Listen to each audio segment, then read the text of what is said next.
Thank you, Mr. Chairman, and thank you, Ranking Member Jacobs and members of the committee for holding this very important hearing. The debate about CPC designation for Nigeria began in earnest in Washington last spring after you, Mr. Chairman, had introduced a resolution that urged CPC designation for Nigeria, as you had previously done in 22, and when this subcommittee held a pivotal hearing on the case for Nigeria's CPC designation last March.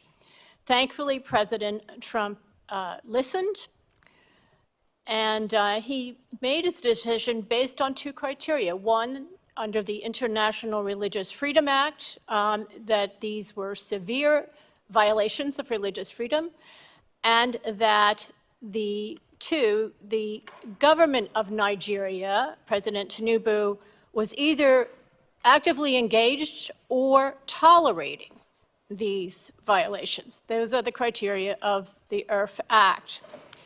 So Nigeria's multifaceted terror problem that has had a devastating impact on both Muslims and Christians alike is well known, but the long overlooked persecution of Nigeria's Middle Belt Christians by Fulani jihadi militias finally got Washington's attention when that March hearing was held, and Bishop Anagbe testified. The bishop gave startling firsthand testimony that described frequent raids on farmlands of his Makurdi diocese by armed Fulani Muslim herders who kill, rape, or kidnap residents, all the while shouting the jihadi battle cry, Allahu Akbar. Bishop Anagbe, who testified today as well, and I'm honored to be part of this hearing with him, related that 20 parishes in his diocese have been shut down because of these attacks. Moreover, he said, Nigeria's government was doing nothing to stop this. I agreed in my testimony then that Nigeria should be designated a CPC precisely because the relentless and systematic Fulani attacks targeting Middle Belt Christians are carried out with complete government impunity. By contrast, the government is fighting the terror groups in the north. So this is really key to understanding why CPC is warranted in this case. The bishop's frank testimony required heroic courage. He soon began receiving death threats. A few weeks later, Fulani militants attacked his home village and massacred 12 of his relatives and scores of others. The priest directing his Justice and Peace Office, who took the body counts and came to the aid of survivors in such attacks, has been forced to take temporary leave after credible threats to his life. Mr. Chairman and White House, Mr. Chairman, you and White House officials who had met with Bishop Anagbe were appalled when you heard of this. The attack was part of the brutal pattern seen in hard-hit Benue and various other Middle Belt states, but it also raised the concern that this attack was in reprisal for his testimony to Congress, one organized not simply by nomadic herders, but by those in Nigeria who are close observers of Washington. 2 weeks after that incident, Yelawada, which is, by the way, only 5 miles from the state capital of Makurdi, that's Benue State, was hit by a large Fulani raid. Others have spoken about that. Over 270 Christians were murdered, and the victims included some who had been displaced from their hometowns by prior Fulani raids and had sought refuge in Yelawada because there's a military garrison there. The Nigerian troops there did not put up a fight against the dozens of, and it was only dozens, of Fulani attackers who swarmed in on motorcycles and some on foot, wielding assault rifles and machetes as their weapons. This has been going on for years, again with government impunity. Similar attacks are taking place elsewhere in the Middle Belt. To give one recent example, Catholic priest Father George Dogo told the outlet Truth Nigeria, which is directed by former State Department official Douglas Burton, that 10 days ago in Taraba, Fulani militants stormed through a local government area, indiscriminately killing 20 people and burning and damaging homes and churches. A survivor, Christiana Joseph, a 33-year-old farmer from Amadu village told Truth Nigeria that as she was preparing to go to early morning mass, a Fulani militia arrived on motorcycles and shot into her house. She is quoted stating, "They fired for about 5 minutes, shouting Allahu Akbar. When the gunfire stopped, I went inside and found my husband of 14 years, John Joseph, already dead." Survivor Samson Haruna also stated that attackers on motorcycles with AK assault rifles strafed houses in his neighboring village. He said, "My neighbors, David Bawa and Titus Gregory, lost 5 family members between them. My house was riddled with bullets." According to the Truth Nigeria report on this Taraba attack, quote, "The Fulani militants that attacked were led by warlord Alhaji Tukur, according to community leader Usa. Wakori Diocese Bishop Mark Nzukwen called the crisis overwhelming and said that 335 Catholic churches have been destroyed and more than 300,000 Catholics there have been displaced beginning in 2015. That's just in his diocese. According to the head of a local security consultancy, Fulani militants plan and stage their attacks from an abandoned resort, now overgrown with vegetation, called Damjuma Farm, that the Fulani use as a cover for cattle grazing, he said. That's the head of this security agency. But that's just a smokescreen. And he commented that if the government wants to stop the attacks, they must clear out the terrorists from Danjuma farms. In a Daily Post Nigeria article, Reverend John Lekel, the director of social communications for the Wakori Diocese, that's the same diocese that I've been talking about, described the situation as devastating, revealing that many rural parishes have been abandoned following sustained assaults that have claimed multiple lives and destroyed entire villages. Bishop Nzukwen told the respected ACI Africa outlet last year that, quote, "If peace is restored, the region's rich agricultural landscape could provide a prosperous future for its residents. Instead," he said, "there is food scarcity because of these constant attacks."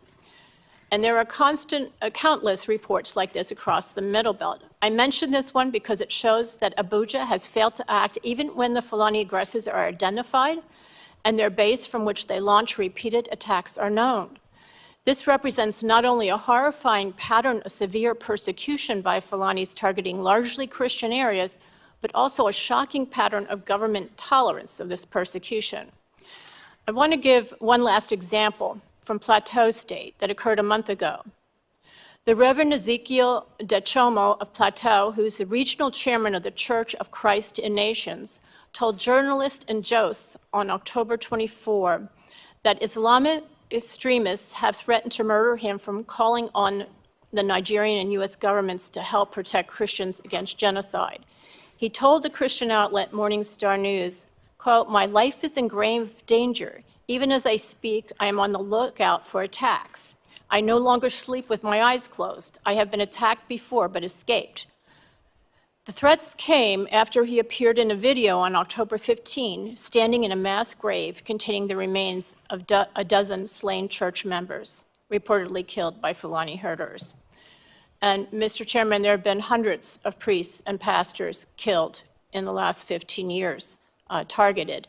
Not as the State Department reports that they were walking alone or unguarded on a road at night, but they've been attacked and killed in their rectories, homes, and inside their churches. As the Nigeria government issues denials and watches passively, with no Fulanis prosecuted and no Nigerian forces prepared to defend the vulnerable, the Christian death toll from Fulani militia attacks alone, leaving aside the terror attacks from Boko Haram and ISWAP and the others, is in the thousands, and Christian survivors in displacement camps number in the millions. The respected research group Open Doors cites Nigeria as now the world's most dangerous country for Christians because of their religion. Again, at this time, most Nigerian Christians are being murdered by Fulani militias, and they are the militia's special target. Age to the Church in Need reported last month, quote, and this is a pontifical foundation that says this, Nigerian Christians in the Middle Belt are bearing the brunt of violent attacks from those identified as Fulani militants. Some insist that the violent aggression by the Fulani herders against the Christian farmers on their own land is the unavoidable result of climate change. The State Department Religious Freedom Reports have annually described these indiscriminate mass killings as clashes between two socioeconomic groups who fight over scarce resources brought on by climate change. Religion has nothing to do with it, they claim. This justification of Fulani violence has recently shifted. Now it is generally acknowledged that Christians are being murdered in cold blood, but it is being argued that more Muslims are killed in the violence, and this proves it has nothing to do with religion, they say. This argument is not factual, and it is irrelevant for CPC. The premise that more Muslims than Christians are killed is debatable, as the scholarly Observatory for Religious Freedom in Africa documents.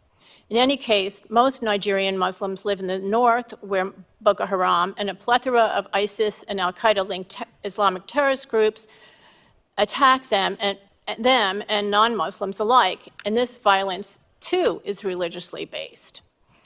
However, significant for CPC criteria, the Nigerian military is actively fighting those terror groups in the north. By contrast, in the Middle Belt, where most of the Christians are being killed in recent years, and where Christians are the special target of Fulani herder militias, the government isn't lifting a finger against the Fulani militants. Instead, it is tolerating them and denying it is happening. I have also heard about sporadic Christian attacks on Muslim villages. To the extent that the government is not taking action in those cases, that is further reason for CPC designation. Political momentum to list Nigeria among the world's worst persecutors gained throughout October as the annual CPC review neared the year-end deadline, and reports of massacres kept coming.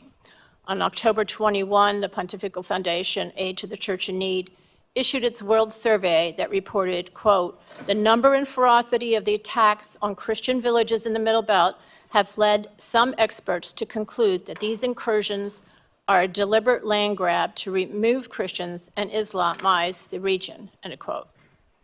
Various high-level White House officials and the State Department were also hearing from groups of religious freedom activists on Nigeria. Later that week, President Trump made the CPC designation. For the first time, the issue of Fulani militias targeting Christians for mass murder received official U.S. acknowledgement when Secretary Rubio addressed this. This, in turn, got the attention of Nigeria's President Tinubu, who said he is willing to work with the U.S. Until now, he has not shown the political will to stop this Fulani violence. CPC, as you know, is a two-step process. The next step in this process requires the President to adopt a policy response. And we heard today from the State Department about what is being considered. And there are several actions that I also endorse. One is to, it's been raised before by Representative Moore, and it's my first recommendation, disarm Fulani herders. These militias are loosely organized. They don't have explosives or drones, don't use tunnels, suicide vests, or propaganda films. They are an unsophisticated, but nevertheless lethal force because they come armed with AK-47s and 49s, while their targets have only homemade pipe bombs to defend, pipe guns to defend themselves with. Assault rifles, such as those used by the Fulanis, are heavily regulated by Nigeria's Firearms Act and illegal for the targeted Christian farming villages.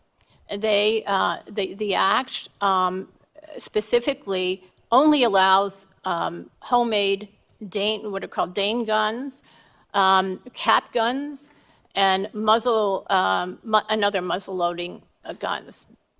The act thus outlaws the firearms that would match the assault rifle firepower of Fulani militias and leaves the peaceful Christian communities essentially defenseless. President Tinubu should order the removal of Fulani heavy weapons, raiding their encampments at Dan Juma Farm in Taraba and other places in the process. He should direct the powerful cattle breeders associations, such as the Mayeti Allah Cattle Breeders Association, to cooperate in doing this. Two, fortifying targeted areas. So U.S. foreign aid in Nigeria in recent years has amounted to about $1 billion annually. Areas targeted by these Fulani militias should receive some of this aid to securely return home and reclaim their properties, rebuild, and defend themselves. For example, this aid could go toward intelligence sharing, the training and equipping of local private security guards, as well as other measures. Again, the Fulani militias are not the formidable foes seen in ISIS and al-Qaeda, and their attacks could be prevented relatively easily, prevented and defended against by these basic measures. Humanitarian aid is important, and this should be for the victims of Fulani herder militia attacks, and this should be distributed through trusted local providers, including through the churches on the ground that are currently one of the main aid providers to the survivors of these attacks. And it's just, again, tragic and ironic that productive farmers now need food aid since they have been driven from their Middle Belt farms. 4, sanctions against those aiding, abetting, and granting impunity to the Fulani herding militias, including those sanctions should include high-level officials in the criminal justice system and the military. The U.S. should gather intelligence regarding official responses to the Fulani herder militias and review possible visa and Magnitsky sanctions for those aiding and abetting. The Fulani warlords' names are known or knowable. Out of all the, I think it's important to understand that out of all the violent attacks by Fulani herder militias, there have been only a few arrests. One involved the prosecution of a Fulani herder who was convicted of destroying melons at a melon company who received a 10-year sentence. It shows the government can get tough when it wants to. And 2 high-profile legal cases of violent attacks on Christians have seen movement in recent months. One concerns the Catholic Church of St. Francis in Ondo, where terrorists killed some 40 worshipers on Pentecost Sunday in 2022.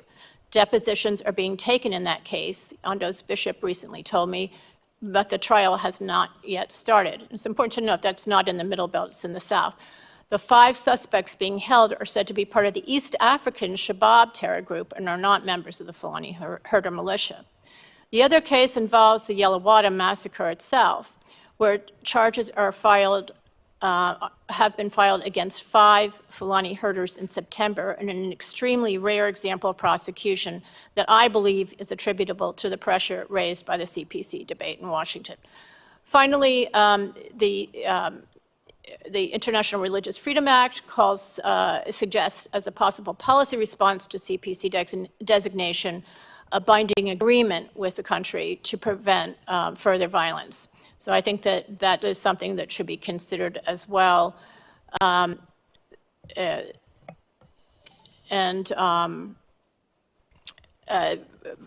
Unfortunately, President Tinubu hasn't shown the political will so far to direct the police and military action within his power.